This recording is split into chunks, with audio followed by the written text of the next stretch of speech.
quick review of the TCU game. Very proud of the way our guys played, the way we responded to the 2 weeks. It was really some stretches in there, some really, really good football, where we, really all three sides, were able to complement each other. Obviously the stretch to start the game, the stretch to end of the game was some of the best ball we've played as a team really the entire year, and doing it under the circumstances on the road against a very talented football team.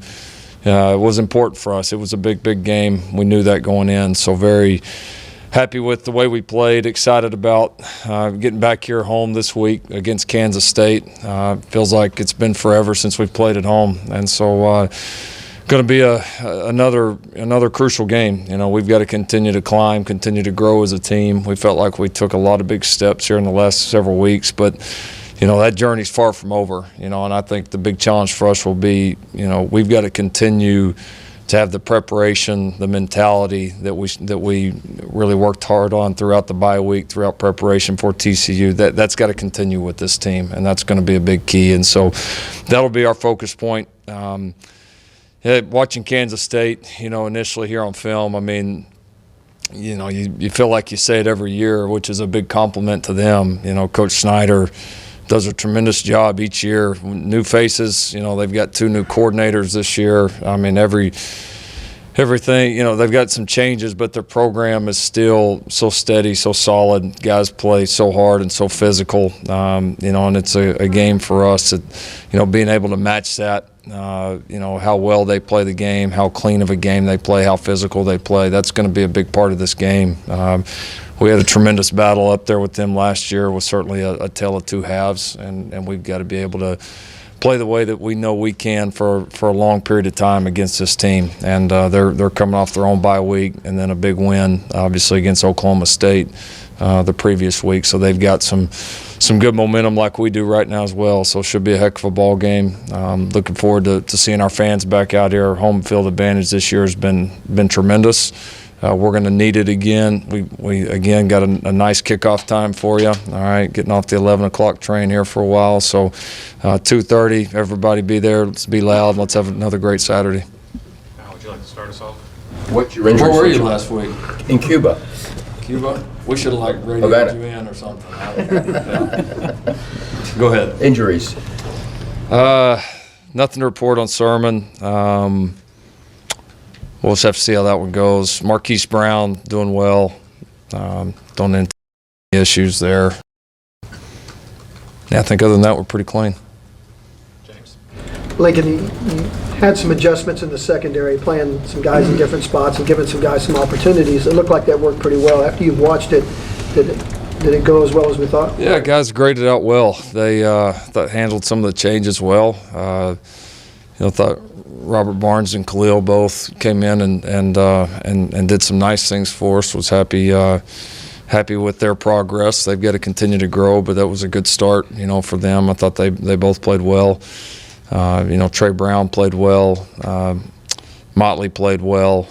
Made some big plays for us, both defensively. I mean, you could argue maybe hit 3 of the biggest plays of the game when you figure the 4th down tackle, obviously the interception, and then down in that punt, down there inside the whatever it was 2 or 3 yard line. So, I thought our secondary guys played well. Some of the young guys, getting a chance to get Delarin in there. Thought he did some nice things. I think he'll, continue to become a bigger part of what we're doing. Buki had one of his better games. We definitely took some steps just defensively as a whole. I said this morning on the conference call, we played a lot of 11-man football, and we had some guys that played really, really well, but it was more to me as how well we played together as a group, and that's something we got to keep building on. John Hoover. Turner Yell and Redmond get in there and get some action among the young guys. What was the impetus to getting them in at this stage? And you said they played well, they graded out well? Yeah, they did well. Neither one of them played, just a ton of snaps. So it's a small sample size. Yeah, what's that? Healthy. Yeah, that was the biggest thing. I mean, Redmond hasn't been available. This was the first game that he's been available, and which was a nice surprise. That was a surprise for all of us, when we learned that there was a chance, because we, it all felt like it would be the entire year. And So no, a big plus having them back.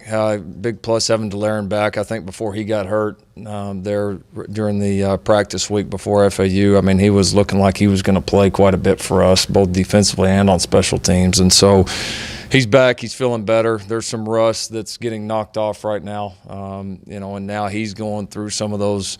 Both he and Jalen are going through some of those first game things that you have with freshmen that our other freshmen are past by this point. And so, but they're both talented kids. I would imagine that, they're going to have opportunities for both their roles to grow as we go on.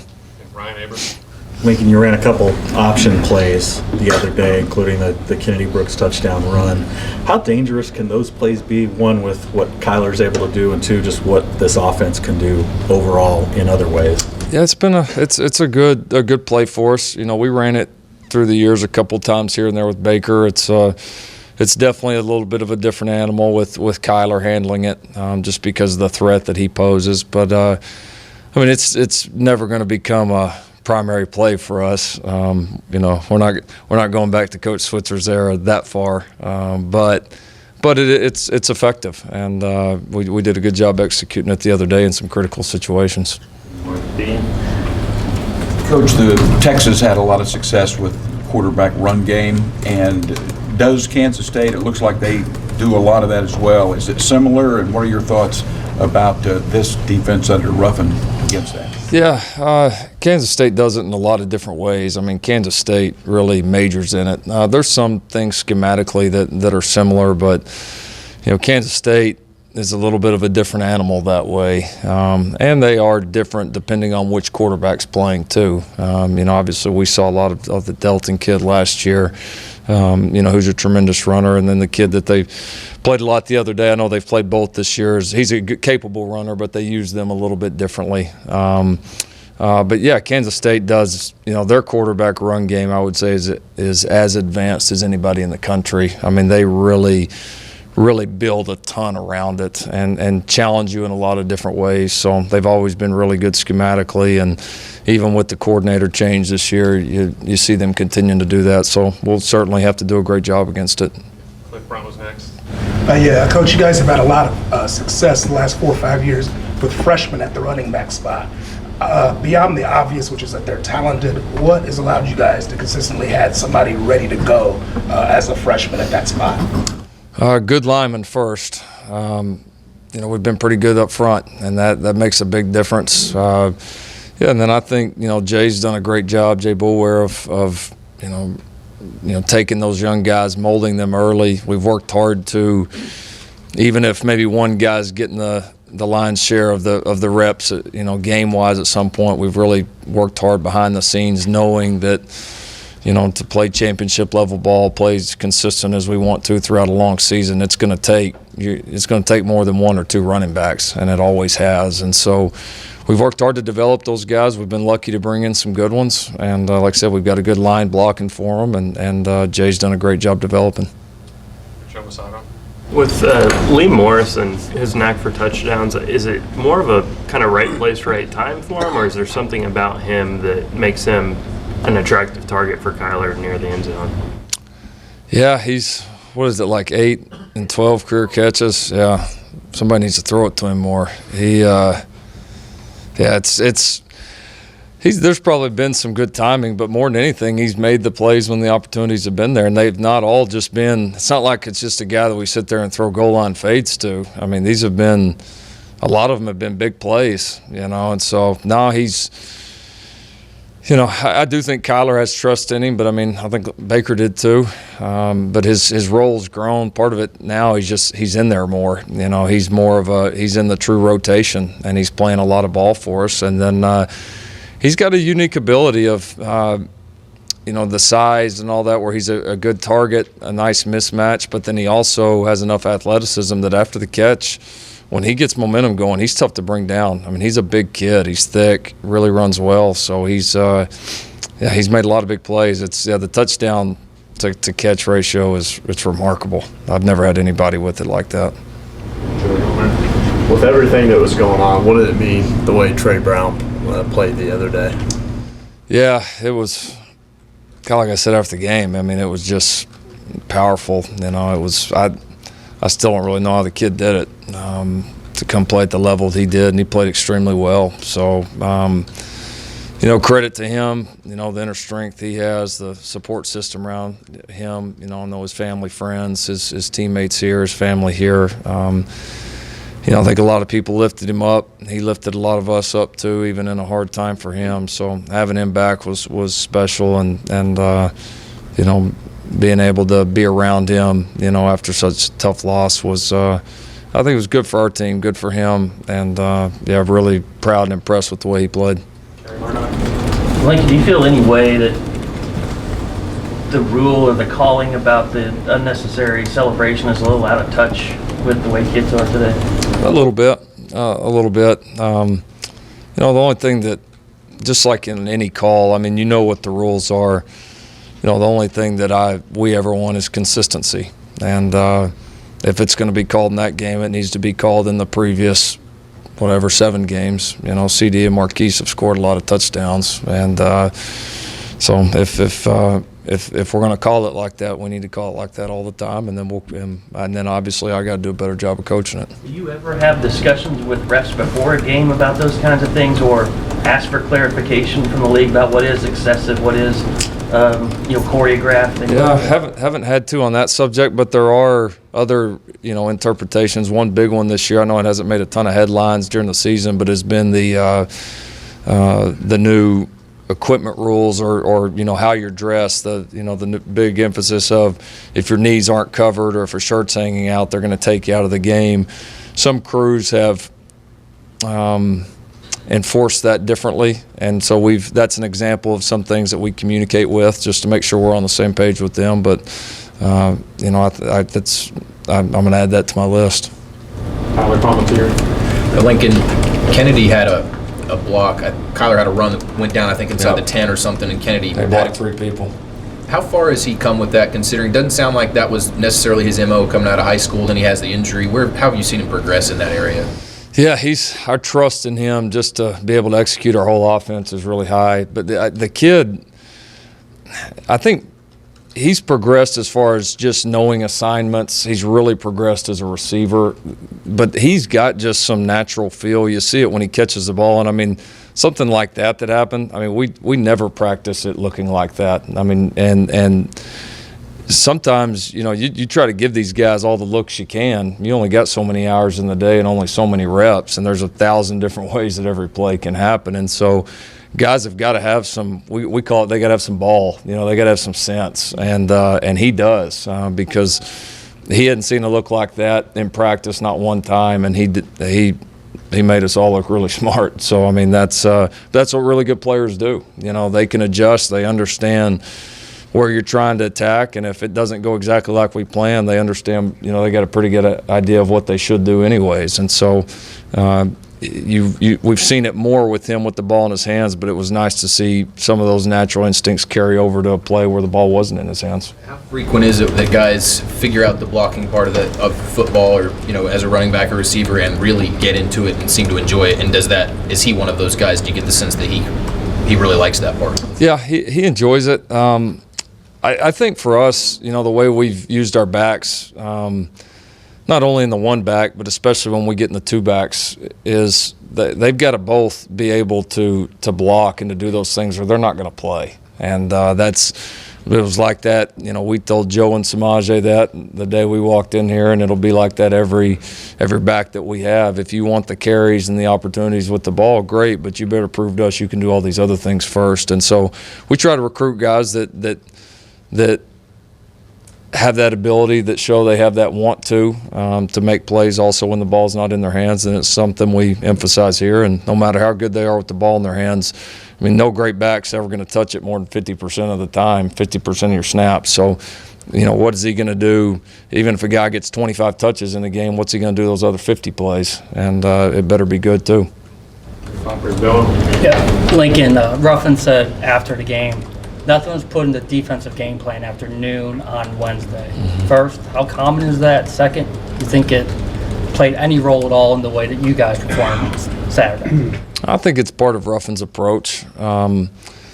Everybody does it different ways with your install. Some people do a lot on the front end, and then lessen it on the back end, which has always been Ruffin's approach. Some people space it out through all the week. Offense does it different. Defense does it different. I mean, I don't know that there's one great answer on it. The thing I would say that, and this is I think where Ruffin and our staff's experience came into play, was the temptation would have been, I got 2 weeks here, let's try to change as much as we can, do as many wrinkles as we can, which would have been, in our opinion, completely the wrong approach. And I think our staff's experience, maturity really showed there, and that we made some of the changes that we thought we needed to make and could get made in 2 weeks, and everything else that we thought would be too much, we tossed. And I think that was a big part of the reason our guys were on the same page the entire game, and we played not only played hard and all that, but we played well together, and I think that was a big part of it.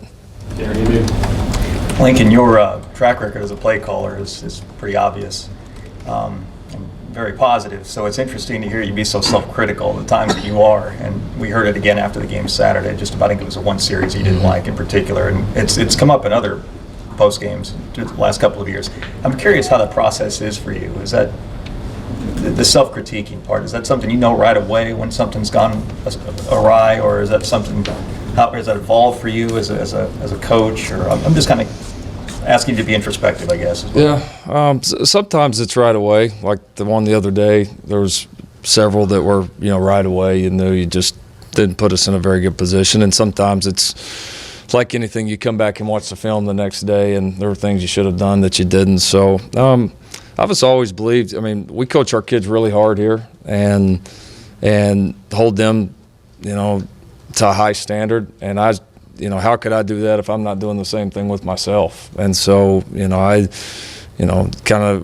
all in the blame when things go wrong, and we're all doing some decent things when things go well. So I've always been, I don't know if it's word confident enough, but I just think that's how teams should be. I don't think people should be immune from taking criticism or for pointing out when they do things wrong. And I've never had a problem admitting when I've screwed things up. And so, when I do it, I got no problem admitting it. And I want our players to be like that too. I want our players to, if you did something wrong, don't try to hide behind this or that. Just you did it wrong, accept it. Let's figure out how we need to fix it, and let's go forward instead of playing the blame game, this or that. So, but I think if I'm going to expect that of the players and everybody on our staff, then it's got to start with me. When your players make a mistake, you want them to forget about it and move on. How is it with you? It takes me a minute or two, and then I'm good. So I don't ever, during the series, it's fine. After a series, I might have to, disappointed for a minute, but I've done it long enough now that that's part of the ups and downs of a game. So I think I get through it pretty fast. The guys on the headset may disagree, but I think I get through it pretty quick. A little more on Kennedy Brooks. I asked Kyler a minute ago what qualities he has that he runs with that stand out, that really jump out at you. Is it his speed? Mm-hmm. Is it his vision? Is it that one cut ability to hit the ground and accelerate? Sure. He said he runs so relaxed that it looks like he almost just doesn't care. Yeah. That's the way he phrased it. What stands out about him to you? Yeah, we were joking. He had one. It was Baylor or somebody. Looks like he's out running in the park with his Labrador. It's just it does, and it's hard to explain, honestly. It's the same thing we saw in high school, and we went back and forth earlier in his career of, should we offer the kid? He was ultra productive, and the tape was really good. Now, he wasn't just built unbelievably, or he didn't have just 4.3 speed, or you didn't see him just violently running over people, but he just was in the right place at the right time almost every single time. And he's been like that here as a runner. It is. There's an effortless quality to it, but I think he has just great feel. He just understands where plays are supposed to go, but he's also not a robot when they don't happen exactly how they should. Almost like the block that Tyler asked about. He can adjust too. So and he's got really good balance. You saw him come out of a couple of tackles. So the fun thing for that kid is he is still as far as where he is now physically and where he can get to, there's a ton of room for growth. And so as good as he's playing now, I think, the future could be really bright for him. How's next?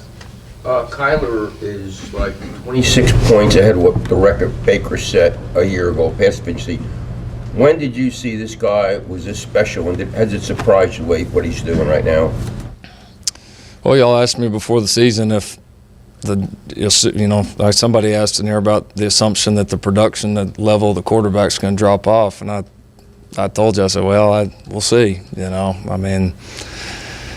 I've always thought he could be a really good player. I knew he would play well. The stats are what they are right now. That's more than anything. He's growing as a player. He's growing as a leader. He's handling situations well. He's got good players around him that he's learning to use very well, and I think in sync with a lot of them. And so, I felt the whole time that whoever won that battle was going to be in a great situation, would have had a chance to be a great quarterback for us. So that's just the standard here right now. Ryan Aber. Lincoln Carson Meyer seems to his role has grown quite a bit. He was on the field a ton of plays on Saturday. What's been the key to that, and how important can that be in the framework of your offense, given the versatile role that he plays? Yeah, two keys I would say. One, just all the reps over the years backing up Dimitri. A lot of those weren't in games. Dimitri was so versatile and stayed healthy for us, for several years. But with all we did with Dimitri, we had to have the next guy ready, and he was always ready. So he took a lot of reps here and really grew behind the scenes. The other thing that I would say that's really emerged is he has drastically improved as a receiver, and he's always been a good blocker, but he has really improved, not only just catching the ball, but understanding our route concepts, understanding where we need him to be versus different coverages. And so that development has allowed us to use him more. He's a weapon there. He's built so much different, Dimitri. We've been able to do some different things with him because of that in the receiving game, and I think we'll continue to be able to do so. So he's just made himself one of those guys that we don't want to have off the field very often right now. George Goya. Following up on Al's question, I think it was a couple weeks ago, Kel Gundy said that there's no doubt that he thinks that Kyler could play in the NFL. Do you think that he could play in the NFL, and is Kyler maybe the best athlete that you've ever coached? That's down the line a little bit. I know he can play in the NFL. I have no doubts about that. But we got a long ways to go until that point. Athletically, is he the best athlete? He's up there. He's unique, doing it at this position and what he's been able to do throwing and running. We've had some pretty good ones, but he ranks right up there with any of them. James Hale. Lincoln, you talked about the Kansas State's offense. What about their defense? What do you see in what they're doing defensively? Yeah, changed coordinators again, but it looks, it's similar in a lot of ways. Very, very typical, which is a big compliment. Extremely physical. They've done a really good job. They've had one game this year where they struggled to defend the run. Other than that, they've really done a good job in the run game. They've held down some really good offenses, like they tend to do. Experience in the back end. The safeties, and then the corner number 8, Shelley. They've played a ton of ball. And then the left defensive end, 51 Walker, is one of the best pass rushers without a doubt in this league. So. They know what they're doing. They're extremely sound. They're extremely physical with a ton of experience in the back end and an elite pass rusher. So, it's always challenging when you play them. Every single time. It's just because they just don't make mistakes, and they know what they're doing. They're so well coached. They play so hard and physical that if you're going to make plays, you better make them. You got to make them. They're not going to give you gimmies. And so that's what always makes them challenging. This year's no different. Dean. Coach, the move with Ruffin was a major change, and I'm sure it's very difficult for that to occur, but at least he knows the players. Bob Diaco has been inserted now. He's only been on campus for a while, and now you need him to really coach linebackers, and he doesn't have those relationships. Can you talk about his role and how it went last week and so forth?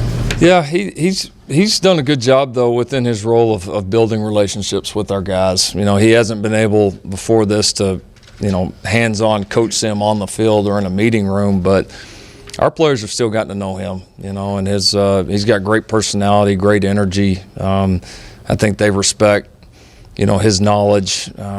It's very apparent that, you know, he knows what he's doing, and certainly his, you know, his history, his resume would suggest that. But he's been he's been great. You know, he's handled the role very well.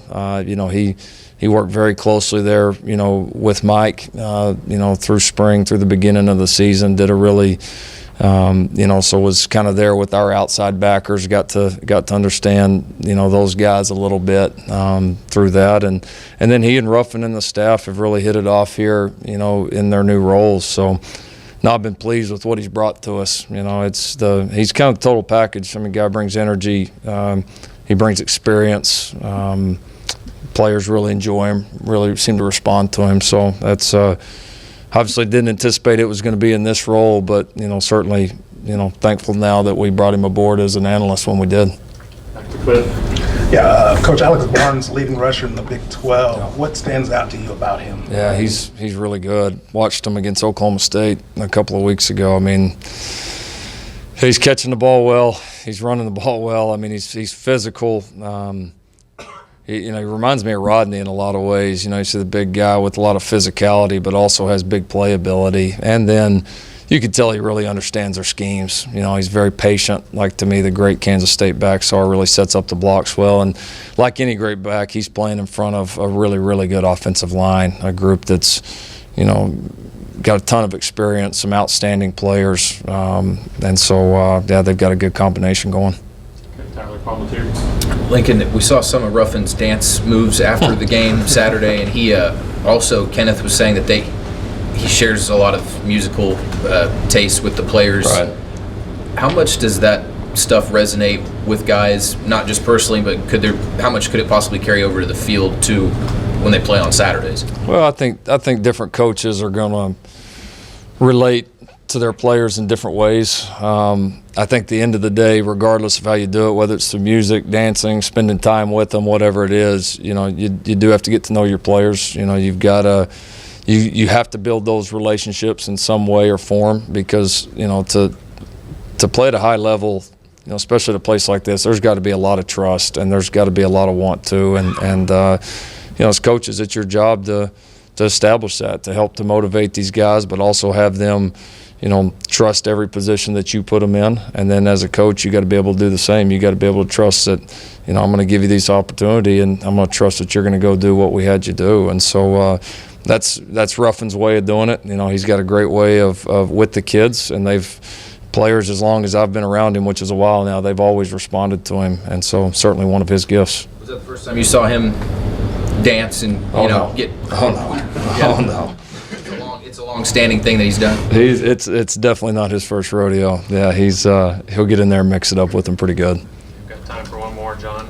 Beyond the changes that we saw on the field, how pleased were you, or maybe you're looking for more evolution from the logistical defensive communication, message getting down onto the field, and then guys getting the message from the coordinator from the sideline? How did that go? Yeah, it was smooth. I think for, you know, that staff, you know, for their first time together, you know, didn't have to rough up and you know, bob down, and I thought they did a great job of working through 99% of the kinks before we got to the game. You know, we practiced it a lot through the 2 weeks.